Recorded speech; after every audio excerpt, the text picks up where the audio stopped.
à Alger en février 1944, comme tirailleur sénégalais de 2e classe.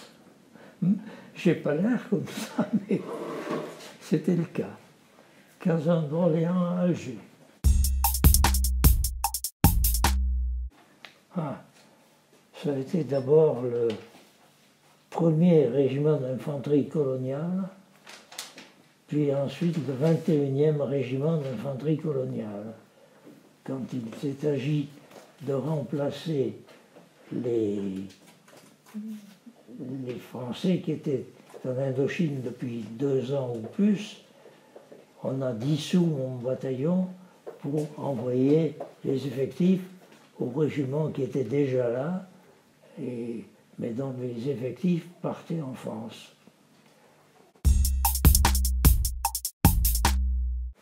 Il n'y avait pas de front. C'était entrecroisé, disons.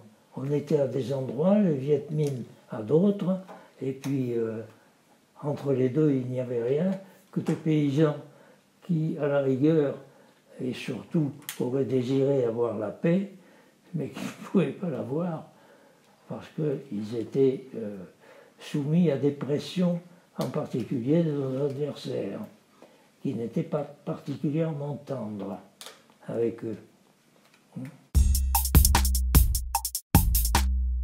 Ben, on n'avait pas tellement de mission spéciale, mais on était embrigadés et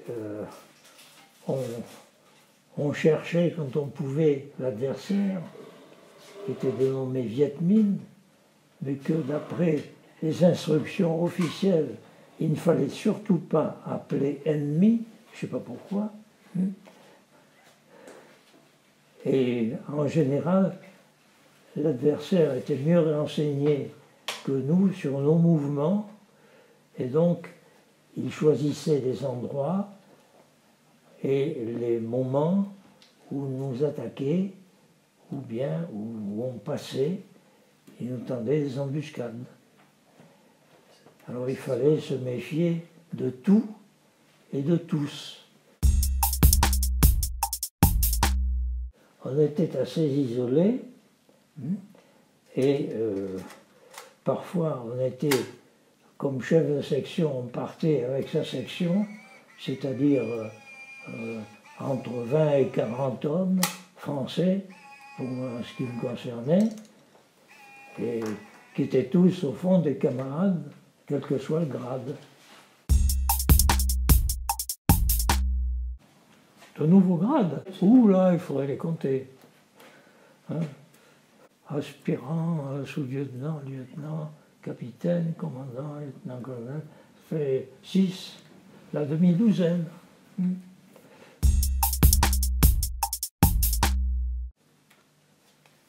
Bon, pratiquement, il n'y a pas de moment spécial.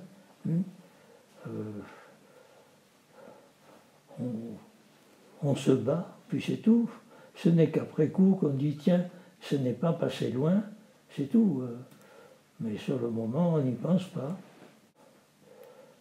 Peut-être notre premier engagement, où les Viettes nous attendaient en Cochinchine, à un barrage qu'ils avaient fait, et il y en a un qui m'a envoyé une grenade de fabrication locale en fer blanc, qui m'a planté un petit éclat dans la fesse droite, et puis j'aurais pu le tuer, mais sur le moment, je n'ai pas pensé, et j'ai regardé plus loin. Et il a eu la vie sauve ce jour-là, parce que je n'ai pas fait attention. Voilà.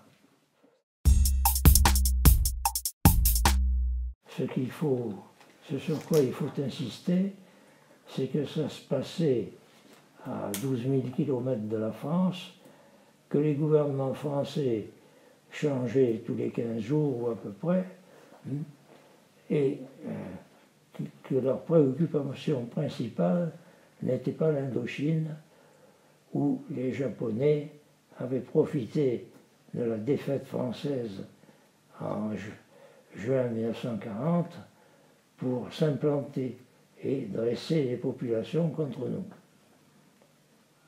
Les Japonais ont été d'ailleurs récompensés par les Américains qui leur ont filé des bombes atomiques sur la figure.